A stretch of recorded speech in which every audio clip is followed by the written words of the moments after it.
Existe uma relação, mas ela não é uma relação fixa, como Saussure, né, que é o cara da linguística lá, né, Ferdinand Saussure, ele dizia, há sempre uma ligação de um para um.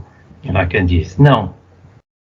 Né? Ele fala assim, aí, porque assim, dizem que ele corrompeu a teoria do significante-significado do Saussure e criou uma espécie de uma linguística paralela.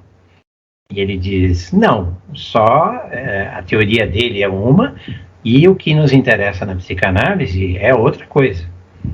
Nós não podemos dizer que existe uma relação tão estreita.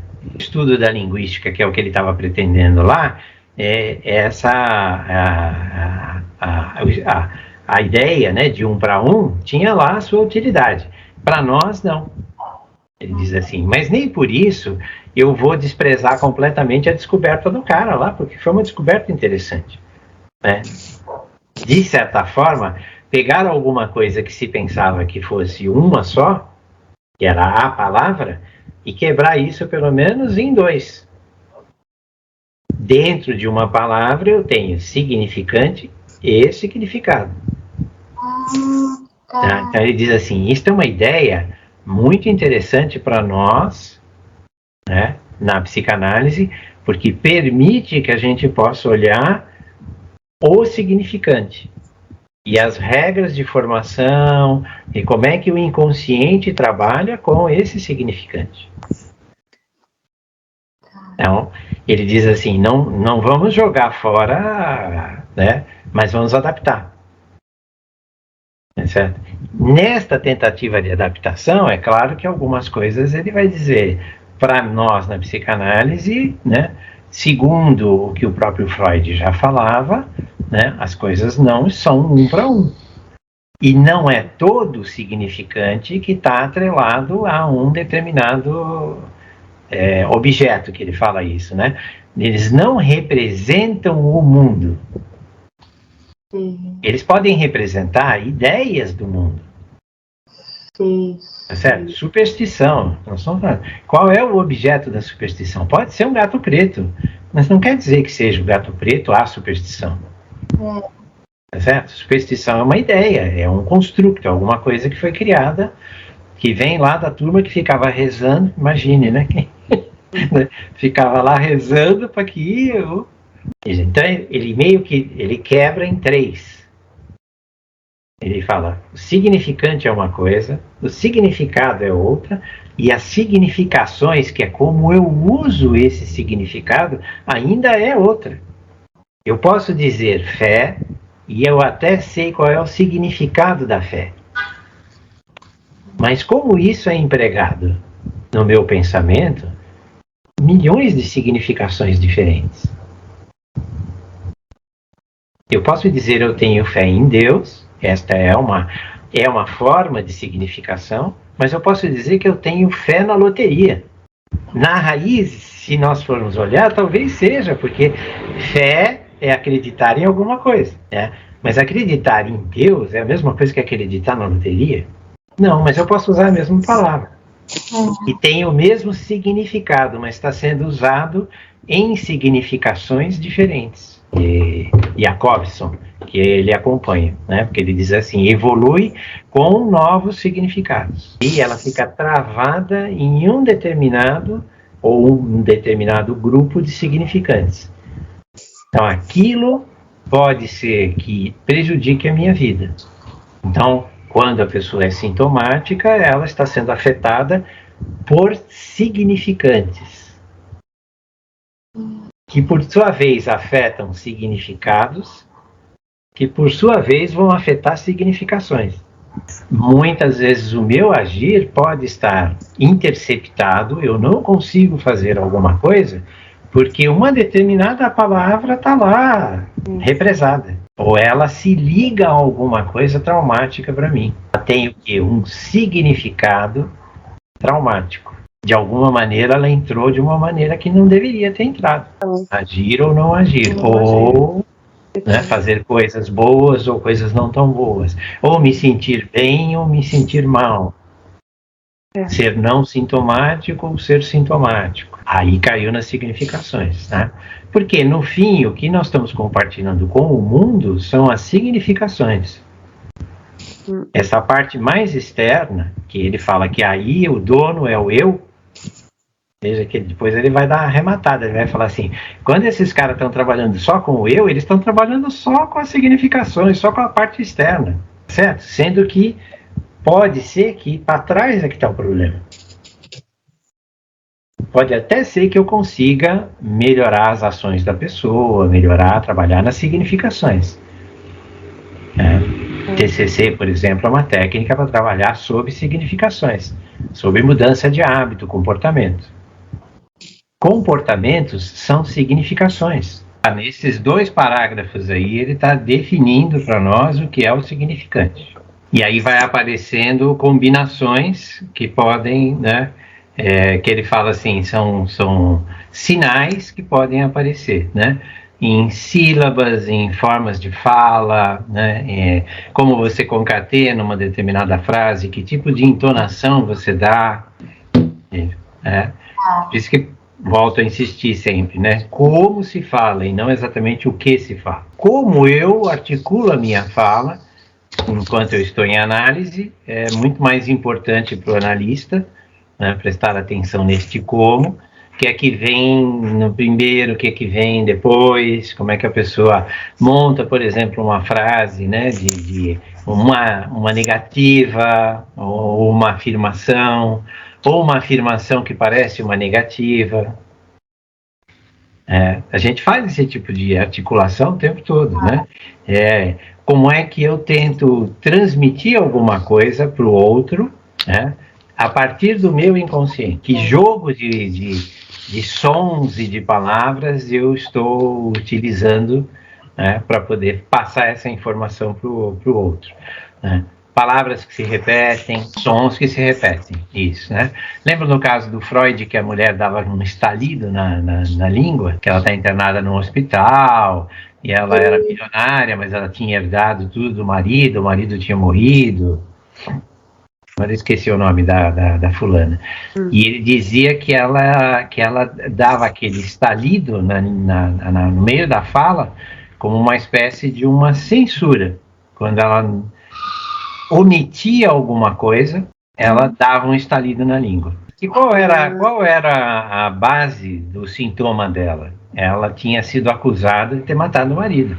Lembram? Era 40 anos de diferença mesmo, a mulher mais rica de Viena, esse caso. Né? E não me toque. Inclusive, ela fazia uma repetição de uma determinada fala. Sempre vinha a mesma repetição de fala, né? O mesmo. Então, ele diz assim, isto está, de alguma forma, né, substituindo algo, escondendo algo, fazendo uma insistência em alguma coisa. O que ele diz que é o significante, então, né? Que, em geral, a gente pensa numa palavra, mas não é uma palavra. Ele diz assim, então, nós estamos lidando aqui com um Schreber, que é um psicótico, e os caras insistem, a aula de hoje vai ser basicamente isso, né? E ele diz assim, todo mundo insiste de que a alucinação é porcaria, joga no lixo, não vale para nada. E o Lacan diz, se há alguma chance de trabalhar com essa pessoa, a chance é essa. Ele já está fazendo o serviço mais importante, que é falar, associar livremente, né? E ele fala assim, todo mundo diz, esquece, isso é porcaria, joga fora. De qualquer forma, o que interessa para nós é tentar ver o que é que se repete, o que é que está escondido, né, de certa forma, omitido, o que da história dele vai aparecer, que ele diz, especialmente o paranoico, isso é verdade, né? Ele traz na fala presente que vem como se tivesse acabado de acontecer. Eles vivem. Lembra daquela história de tirar, né, o simbólico meio de lado e trabalhar mais no imaginário? O imaginário, ele tem uma potência de memória absurda, muito grande, que nós não temos na linguagem. Na linguagem, por mais que a gente queira memorizar uma fala, repetir a mesma fala, saber exatamente um texto, você não consegue. Sim, compreendo. Agora, uma imagem, um som, as questões que estão no imaginário, elas se fixam de uma forma, assim, para todo mundo, não é para neurótico e psicótico, para todo mundo. O psicótico, como ele tira um pouco essa coisa do simbólico, né? Ele fala assim das significações de uma forma geral e ele fica nessa coisa imaginária. Diz assim, é bastante comum eles trazerem fatos da história e às vezes eles têm memórias assim muito infantis, muito pequenas, fatos que aconteceram, tem um arquivo. Como é que o Schreber consegue escrever 600 páginas sobre o que aconteceu? Não, 600 páginas de maluquice qualquer um escreve. Não é verdade, porque não tem só maluquice ali, tem uma coisa muito bem amarrada. Por que o Schreber teve o surto mais importante quando foi nomeado presidente de apelação?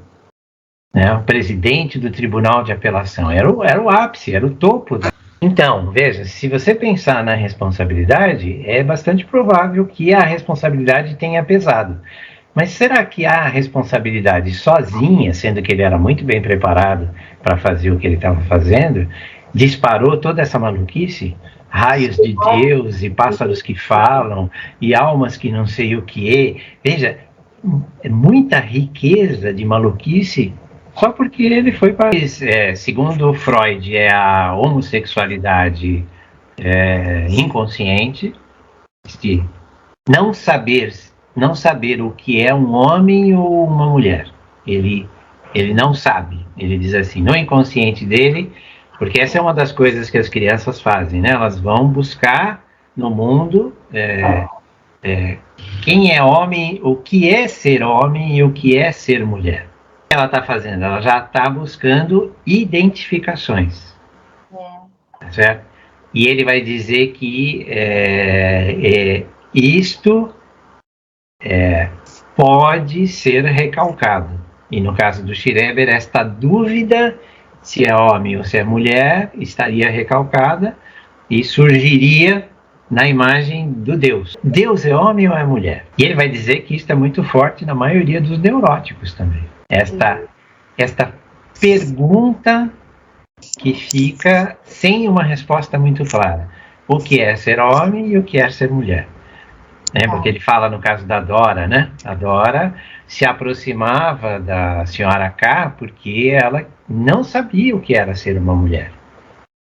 Sim. Porque a mãe não foi uma representante, essa é uma hipótese, suficientemente boa de mulher para determinar para ela o que seria uma mulher. Então ela teria se aproximado da senhora K porque o pai se interessava pela senhora K. Nós não temos essa definição clara dentro de nós, então nós vamos buscar onde? No mundo, nós vamos buscar nos modelos. Então ele diz assim, o Schreber aparentemente ficou no meio do caminho. Ele, o irmão e a irmã. Certo? Porque o irmão se suicidou próximo da época em que ele teve o segundo afeto, o irmão já tinha se suicidado e a irmã se suicidou muitos anos depois, mas também foi um suicídio. E o Schreber enlouqueceu. Então o pai não conseguiu, né, e nem a mãe, no caso, né, dar esta... E só isso aconteceu? Não, essa é uma hipótese, de novo, é uma explicação sobre o que pode ter acontecido. Aí ele diz assim, mas para evitar que a gente fique especulando dessa forma, vamos ver o que o Schreber fala. Ele fala o tempo todo de um não sentido. Um sim, que é esse não sentido. E ele chega a afirmar que o não sentido vai acabar fazendo sentido.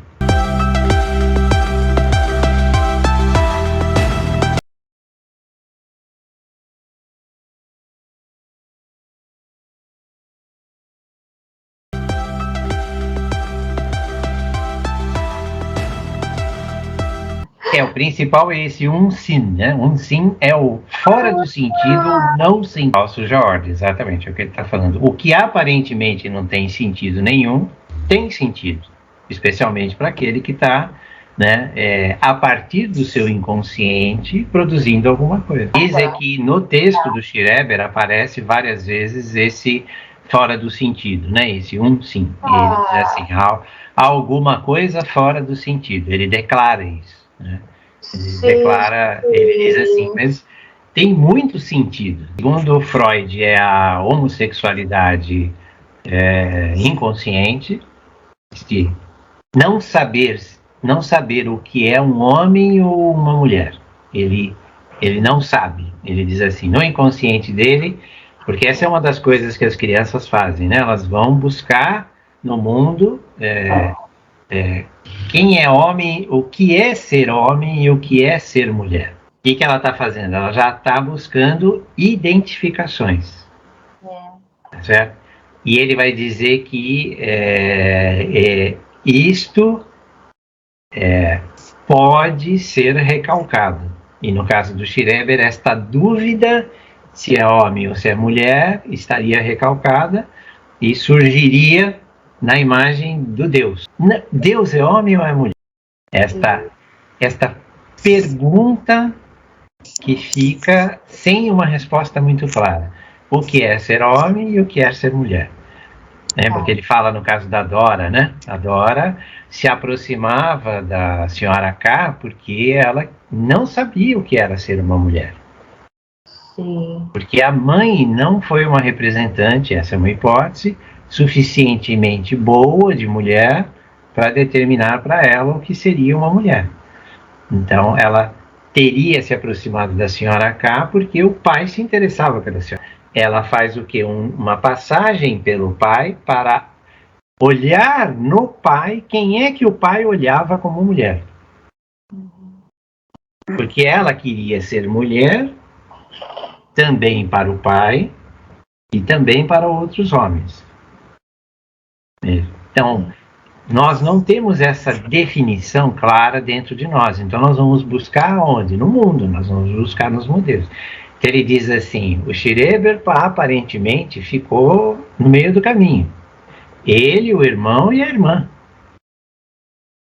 Certo? Porque o irmão se suicidou próximo da época em que ele teve o segundo afeto, o irmão já tinha se suicidado e a irmã se suicidou muitos anos depois, mas também foi um suicídio. E o Schreber enlouqueceu. Então o pai não conseguiu, né, e nem a mãe, no caso, né, dar esta... E só isso aconteceu? Não, essa é uma hipótese, de novo, é uma explicação sobre o que pode ter acontecido. Aí ele diz assim, mas para evitar que a gente fique especulando dessa forma, vamos ver o que o Schreber fala. Ele fala o tempo todo de um não sentido. Um sim, que é esse não sentido. E ele chega a afirmar que o não sentido vai acabar fazendo sentido. Que história é essa de não se levar a sério? Eu acho que é o contrário. A maioria das pessoas fica escutando o seu discurso interno. Que a maioria das pessoas que tem muita ansiedade fala assim, eu não paro de pensar. Ou levar a sério sobre aquilo que estamos pensando. E ele fala assim, né? Essa é a diferença entre normal e o alienado. O alienado pensa demais. Então, ele diz, as pessoas normais têm muitos pensamentos, como todos têm, mas não levam a sério, não dão bola. E o alienado dá bola. Ele, né, o Schreber, por exemplo, começou a ter todos aqueles pensamentos e ele disse assim, isto é sério, realmente o Deus vai me pegar, vai jogar os raios, eu vou ter isso, eu vou ter isso, eu vou ter isso. Talvez uma pessoa que tenha pensamentos assim, regulares, e diga assim, não, isso aí deixa para lá. Mas aqui ele está tentando trazer para nós uma diferença, dizendo assim, né? Os psicóticos levam muito a sério o que eles pensam. Eles acham que realmente o que eles estão pensando acontece. É verdade. Uhum. Tem uma materialidade, alguma coisa que se constrói de alguma forma no mundo. E os outros não. Mesmo que tenham pensamentos malucos, vão dizer assim, não, mas isso eu sei, é meu pensamento. Né? O quanto eles são, né? Eles têm certeza daquilo que eles estão pensando. nós duvidamos do que nós estamos pensando, especialmente os neuróticos, não importa obsessivo, histérico, nós duvidamos. Aliás, né, a nossa marca é a marca da dúvida. Ou pelo menos quando eles estão delirando, eles deliram de verdade. Eles deliram como se aquilo na realidade tivesse acontecendo. Até por isso você não consegue convencer eles do contrário. Não adianta ficar argumentando com alguém que está delirando. Se ele está no delírio, ele está, na verdade, na certeza dele.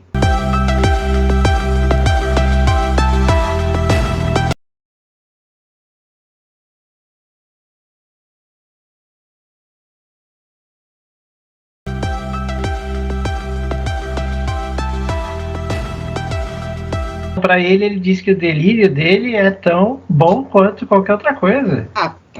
Tá, sim.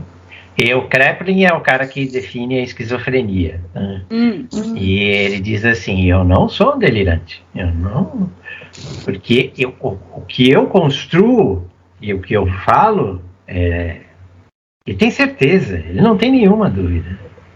Como ele tem certeza se ele está num trem, que ele está num trem, se ele está num navio, ele está num navio. Ele sabe, entendeu? Porque os caras, veja, ele escreve as 600 páginas dele lá, enquanto ele ainda está no hospital. E com uma coordenação lógica muito perfeita, muito, muito bem escrita.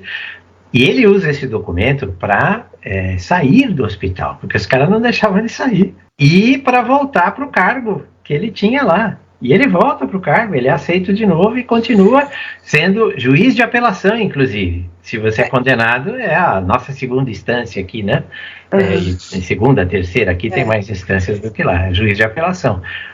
E o cara é admitido. Ele diz assim, eu não sou um delirante. E aí tem a história do Deus. De que Deus ele está falando? Do Deus do catolicismo, por exemplo? Isso, porque ele não foi criado. Ele fala do iluminismo, porque os iluministas, inclusive Freud, que era judeu, não segue a fé judaica. Diz assim, não, isso aí é uma história que contaram para enganar todo mundo, bababá, bababá. Não faço parte disso. Não tenho essa. Né? E, portanto, que Deus é esse? Não é o Deus dos católicos, mas é um Deus. Porque tem que ser alguma coisa muito acima dele, muito poderosa. E ele vai dizer que este Deus aí ele fala do EN lá, o Heraclitiano. Quem era o Heráclito? Era também um filósofo grego. Quem lembra da história do Heráclito? Ele mexe, se fala dele. Nunca me banharei, você nunca poderá se banhar 2 vezes na mesma água. É a história do fluxo. Então, o Lacan está dizendo que ele adota um Deus que é movimento, que é um pouco diferente do Deus que é uma coisa meio parada, meio estacionada. O Velho Testamento era bravo, mandava fogo, mandava água, mandava o cacete. O do Novo Testamento é mais maneirinho, né? Mais tranquilinho. Né? Mas não, ele diz assim, este Deus dele é como o En do Heráclito. Essa coisa do nunca será igual de novo. Claro que quando a gente fala, eu nunca mais vou me banhar na mesma água desse rio, a gente pensa que é o rio que passa. Mas na verdade ele não estava falando do rio que passa. Ele diz assim, eu nunca sou o mesmo do dia anterior. Quanto o Schreber estava totalmente antenado com tudo isso. O que está acontecendo com o Schreber não é como acontece, a frequência que acontece, este fluxo que acontece. Aí você vai dizer assim, ali tem alguma coisa muito diferente. Mas sair do seu intelecto, sair da sua racionalidade, basta tomar um susto. Por isso a pergunta para ele, doutor, você não tem medo de ficar louco? É porque o cara lidava com os loucos, no maior hospício do local. Né? Não era chamado hospício na época, né? Era um outro nome. É aí que o Lacan vai chegar e ele fala assim, não dá para jogar nada fora. Para com isso.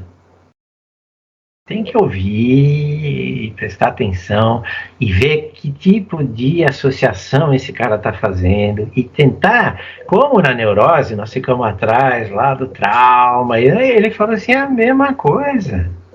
Né? Porque no seminário 23 o Lacan vai falar, né? Vai falar assim, existe alguma coisa que tem os 3 registros, né? O real, o imaginário e o simbólico, e ele vai criar um quarto, que seria o sintoma com H. Ele vai dizer, esse é o que laça tudo. Então, quando há um desajuste nesses 3, há uma maneira de fazer uma amarração. Pode ser uma maneira neurótica, pode ser uma maneira psicótica, pode ser várias maneiras. Então, ele diz assim, o que o tal do Joyce conseguiu com a escrita dele foi fazer um laço e se estabilizar. Será que não foi isso que o Schreber estava tentando, se estabilizar? Nem todas as nossas atitudes, né, os nossos pensamentos, às vezes concretizam alguma coisa, né? Não é sempre assim, não é o tempo todo, né? E aí ele diz assim, e parece que esse Deus é isso, é essa parte que não, né, porque ele não tem nenhuma coisa mais objetiva, como a relação que se tinha, né, ele fala do Epicuro, porque o Epicuro vai dizer que os deuses tinham lá uma direta influência sobre a vida humana.